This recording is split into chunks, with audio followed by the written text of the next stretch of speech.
I know you're gonna dig this.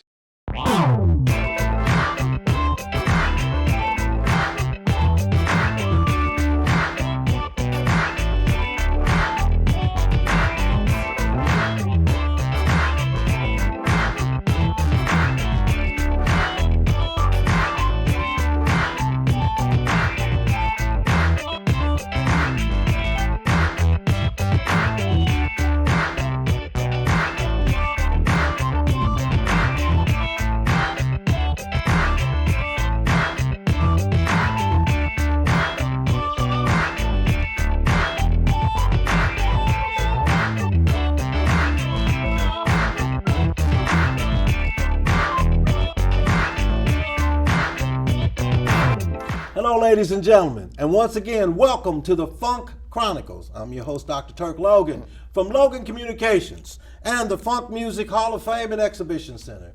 And today, I've said it once and I'll say it over and over again how special our guests are.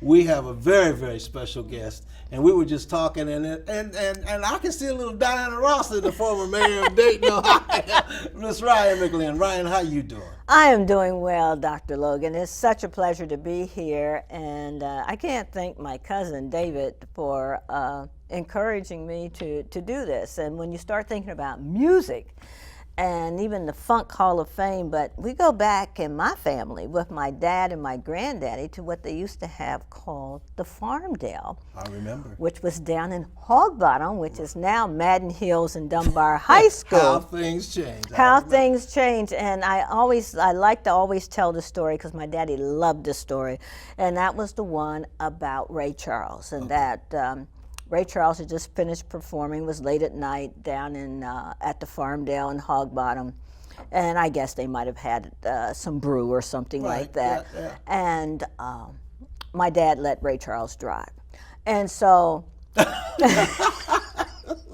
So the story goes that when my father was ill and Ray Charles was playing at the Ohio State Fair, Right. and he wanted to see Ray, and so he told him, "Tell him the man who taught him how to drive is here to see him," and he immediately knew it was C.J. McLin. And so to tell you about how long I've been around music I know. is unbelievable, and you start thinking about funk, and how did it get that name? Where did it come from? And back in the 60s, it's all part of that revolutionary genre that we have, that we talked about rock and roll. And right. But that, We had to have our own culture, our own genre. Yes, because we did. Like you said, pop music, R&B, country, western, blues. Yeah, So exactly. And so when you think about the funk factor, when you thought about rock and roll back in then, you thought about Elvis Presley, and that was the rock and roll. But so as you just stated, we always created our own genre. And I think about when I was in high school, we have all these great talent shows, and the bands that we had there, the Imperials, Right. Majestics. but oh my God, Majestics, and Little Woo Woo, Little Woo Woo. Bobby Wilson. That's right. And then we got sophisticated with the Ohio Players and Roger, Sun, Heatwave, Dayton, Lakeside, and Heatwave, Slave, yeah. Fazo. Fazo. So then we developed our own genre, and the thing that's so exciting about I like to see this in Dayton really take off, like the Rock and Roll Hall of Fame and things like that in Cleveland, is the fact that Dayton is one of those strange cities. And I can say that. And you would know. I'm a native Daytonian. Yeah, and the first black female mayor. And the other thing is this, is that you can go to California and talk about the Ohio Players, and they're reverend. You can go to London, England, and talk about the Ohio Players. Or Lakeside. And in one of the groups. And they're reverend. You come to Dayton, it's like, Yeah. And but it's not only us that's happened to. They even did it to the Wright brothers after they had. Well, you know the history as well as anybody else, because you had these two geniuses back then that had this idea to fly a plane. It's like, what? What? And New York celebrated them when they came back from France. And it was 2 days later, after the ticker tape parade in New York, that Dayton acknowledged it. Yeah, and when they celebrated their 103rd anniversary here in Dayton, Ohio, it was like a brick just falling in the water, just went straight down. Nobody really got into and I had just said in the previous show, there's nowhere in the world you can go and look up in the air and can't see an airplane flying somewhere other than a bird. And it's a result of these two guys from William Street and 3rd Street where the bicycle shop is. You know, it's just amazing how what this city has brought to the table over the years and what they've gotten from it. And we want to make sure, and that's why you're so important, that that doesn't happen to the Funk Center. We want to make sure it doesn't fall through the cracks, and that major piece of history, just like we talked about. What a lot of people don't know is when I was accepted into graduate school, Union Institute University in Cincinnati, I needed 3 letters of recommendation. And you were one of the letters. I still have the letter that you wrote. And you helped me get into my doctoral program at the Union Institute. And I'll never forget that. You just did it. It was just natural. All I had to do was ask you. Said, sure. You wrote it, gave it to me, and I said, oh, all right, the mayor of Dayton, Ohio. Well, he's in, you know. And so you have been so active. I have your dad's book that you wrote. I was at one of the programs in West Dayton, Ohio, myself and Dr. Thomas, when you talked about the book. What is one of the chapters in the book that you highlighted? Because you have such a history in his footsteps, and he was such a great man for the state of Ohio, and then you came into and just, you know, never missed a beat. I think that the most important thing that comes out of that book, and just a little correction, is that he told that to Minnie Fells Johnson. Okay. And I wrote a chapter, but he told it to Minnie Fells Johnson. And after he died before the book was completed, and so we filled it in with different people doing things. But the most important thing that came out of that book was that people need to be unified for a cause. Right. And he was very, very animate about unifying people around a cause that will benefit them, not him, them. And I think we need to really get back to the basis of unifying. And this is why this funk is so exciting, because music brings all kinds of people together. Trust me. You know, it's one of the universal languages. Right. Besides love. Right. It's music. And I think that we have a golden opportunity here. We just got to believe we can do it.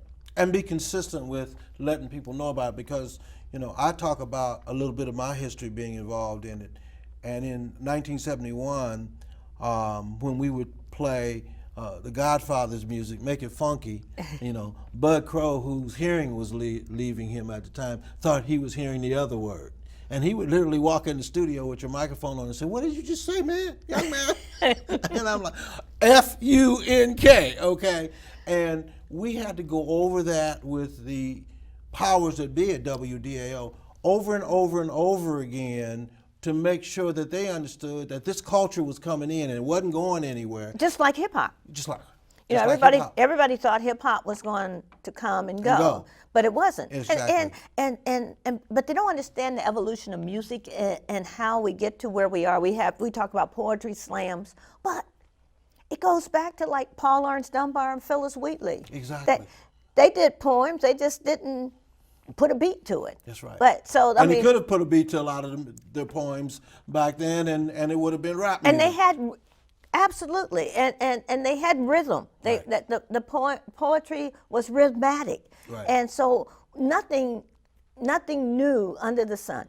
Right. And so what we're doing now is just talking about a genre that gives us some type of history to attach ourselves to. Right. Because it seems like almost every form of music that we've ever developed has slowly been, or somebody else has taken it and made something out of it. They have adopted it. Exactly. They have adopted it. And I've seen that happen over the last almost 50 years now in this business, and it's so frustrating to be sitting and watching television or at a concert and hear a song you know somebody else did, and the people out in the audience say they don't have a clue, and I'm like, well, that song came from somebody that's from Dayton, Ohio, and just like Johnny Wilder Jr. and Always and Forever. I mean, that is just a classic. Exactly. It's a classic. It will always be there. And but you think about it, they had to go to England, London, England, do a Europe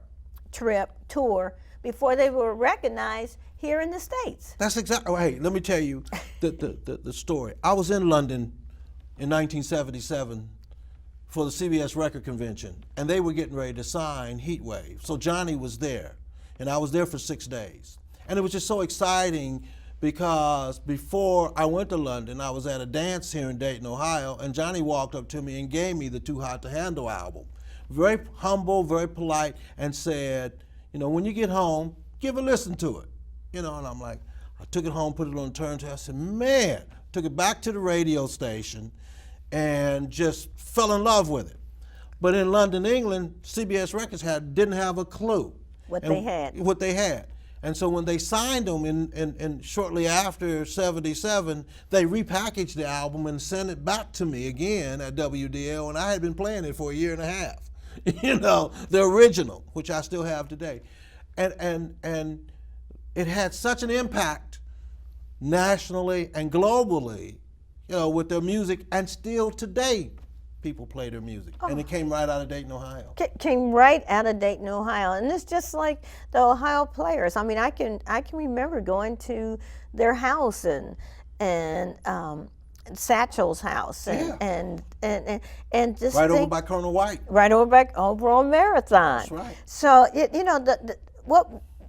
and our people have always, they've springboarded from here, but they've always had to go somewhere else to get recognition. And that's sad within itself. We owe them. Sure we We do. owe them, the pioneers of the funk movement. We owe them this. It was so frustrating back in the 70s to see things happen for people that had made recognition, the Wright brothers, the Pattersons, the Meads, and some of these people that are great from Dayton, Ohio, but nobody recognized any of the great musicians, And I had indicated to one of your colleagues, Mayor James McGee, and I said, Mayor, you may want to get some catastrophic insurance for the city of Dayton. And he looked at me like, huh? He said, why? I said, because there are many black artists out there that are millionaires. If something ever happened to one of them and it was the city's fault, you wouldn't be able to afford it because it would be way over your head. Johnny Wilder had that accident in 1979, and the rest of that's history. And so they just never seem to grasp. And I think now with a couple of my fraternity brothers on the city commission, that hopefully David just went before the Dayton City Commission with the mayor, Nan Whaley, and the city commissioners, and made a presentation. He's got pictures of that. And we just need to keep putting that in front of them over and over and over again, that this is a major piece of history for Dayton, Ohio. And please don't drop the ball with this, because I want to see my grandkids and my great-grandkids at some point in time when I'm no longer around, come into Dayton, Ohio, go into the Funk Museum at the time and say, hey, this is what's going on. And that's how it's done, because, there's not a place in the world that somebody's not talking about the Wright brothers. And I mean, every day they're doing some kind of bio on the Wright brothers and their biplane, And today, it came right out of Dayton, Ohio. So we want that same thing. And so that's why you're so important, because we know that you have been a major supporter, a major advocate of music in general, the funk music, the artists, them personally, they're personal friends of yours, they're personal friends of mine, and it's gone for almost 50 years now. And it's time. Yeah. It's time.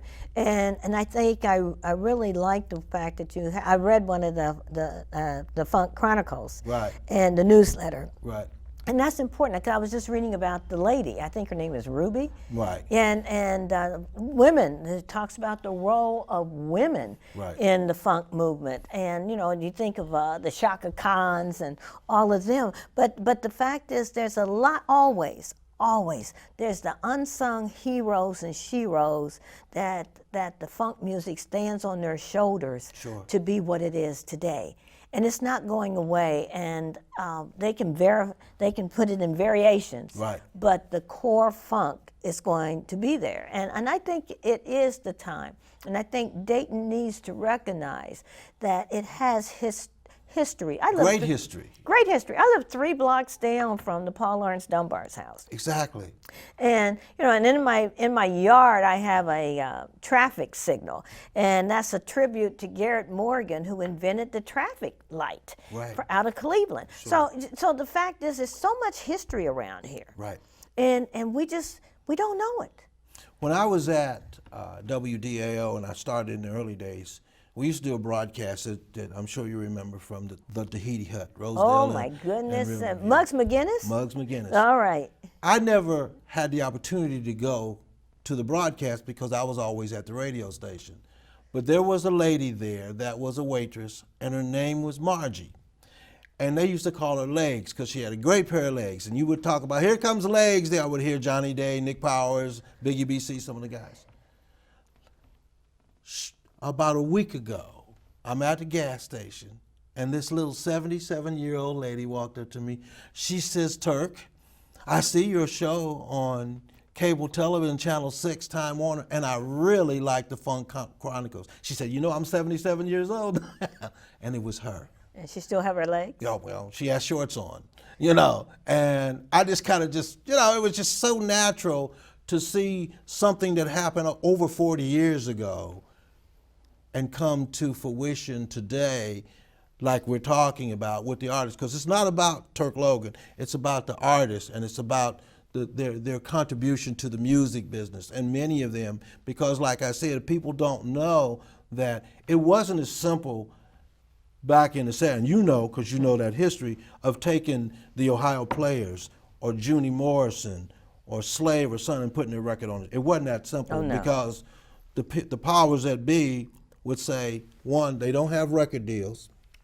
2, they're not on Billboard, they're not showing up on Billboard. So why in the world would we want to play them? Because we're a big radio station. We play big hits. We played the Supremes, Diana Ross, and the Temptations. Why you want to play these nobodies? I said, there's something here that I see that has the potential to be catastrophic.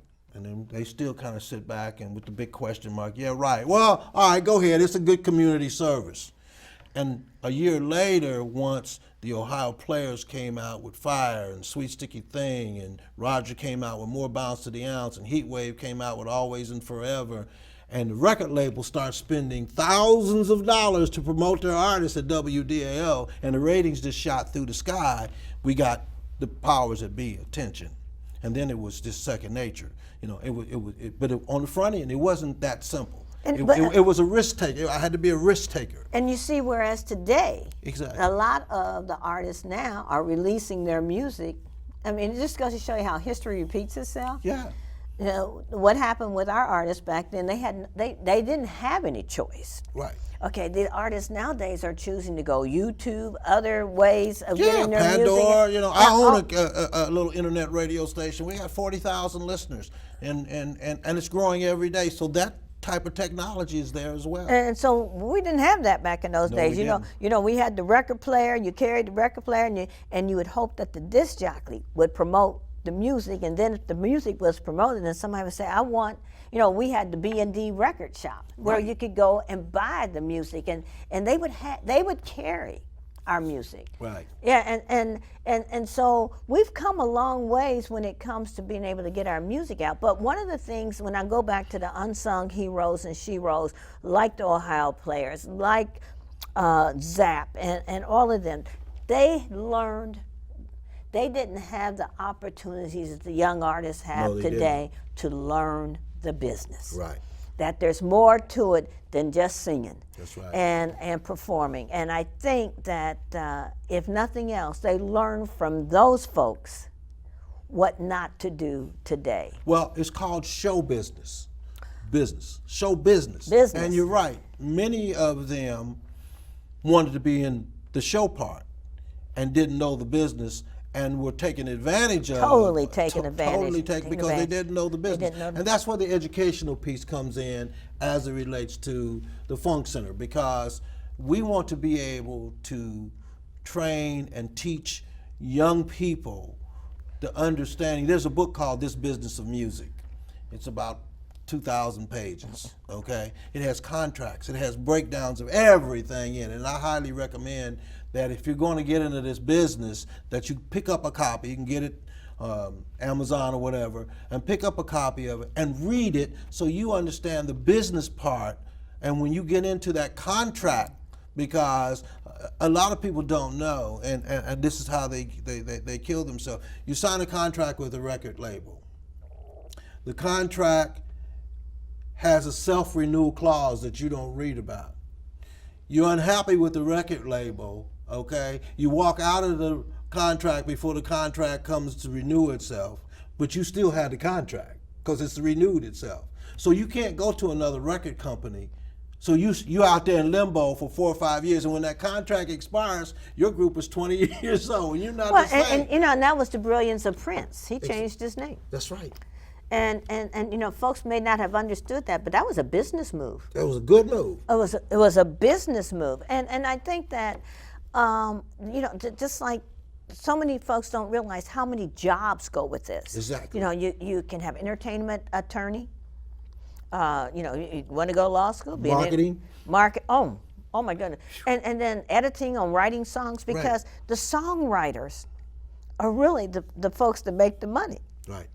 And I always laughed about how Dolly Parton always smiled every time Whitney Houston sang "I Always Love You." Yeah, because she goes to the bank. Whitney Houston don't go to the bank. Dolly Parton goes to the bank. Dolly Parton goes and to talk about the folks that make the sound in the background, the people who tune the instruments or make the instruments. Right. Those are all jobs related. And it's all going to be tied into the Funk Center as well, because... Yes, and I think that's so, and I really, Dr. Logan, I think it's important that our young people also understand that being the front, there's a bunch of folks behind you to get you to the front. That's exactly right. Who makes the costumes, who choreographies your moves. I mean, there's so much, and everybody needs to understand the business angle. And when we talk about show business, look at Little Richard. He's still been trying to fight to get to his... Many of them are trying to fight to get their royalties, including some of the Dayton groups. Yes. Get their royalties from...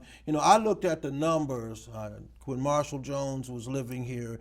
I looked at the numbers that they were owed for royalties and plagiarism, and they're staggering.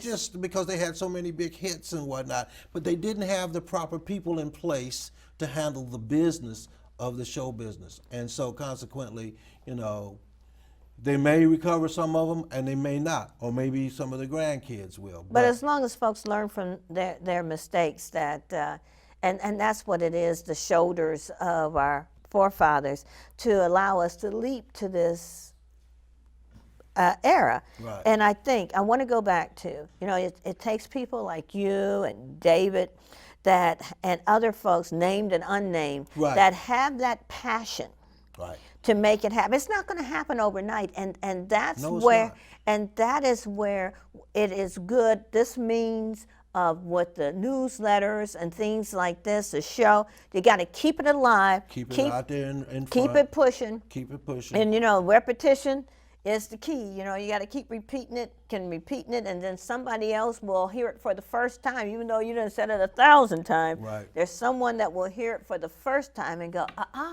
okay. And so you're going to get more recruits as this comes on and as it grows. And then, of course, once it happens, everybody will take credit for it. Well, one beautiful thing, and as you know, because I talked to you about it, back in the early 80s, And segueing on to when I went to Central State, I took a position on music with blatant sex, drugs, and profanity. I just, as a programmer, I just felt that we weren't going to put that kind of music in our kids, and I'm still like that today.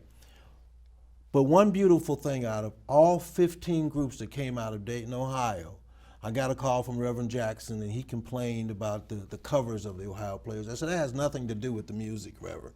The music is beautiful, so whatever you deal with the covers, that's too bad. That's the way they're marketing it. But it's the music that we need to be concerned about. Not one time did I have to tell one of the artists, including Roger, when he went out to work with Tupac and Dr. Dre, hey man, you know what the position is. The position doesn't change for anybody. And then they did California Love, which is still selling today, which is a beautiful song. And so, and that was a good thing, because many artists, and in closing, we have to only have a few minutes left, but to give you an example, one artist that you're aware of came out with a song called Fight the Power.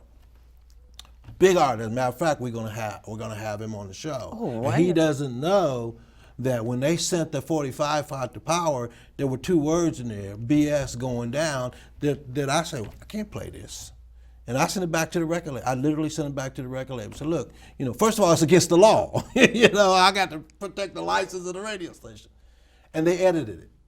And it was me, the one that had that, when you get to that part, it goes boop, from that perspective. But and just think what the music of today.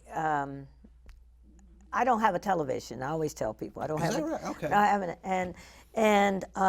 but I get my news and I keep my information. I read and do all of that. I'm sure you do. Yeah. And everyone, when I go on vacation, television is one of my activities. I'll look at it. Okay. And I'm looking, I'm saying, oh, I'm not missing anything. All this language. I remember where your decorum and your speech was so important, all these cuss words on TV and the music.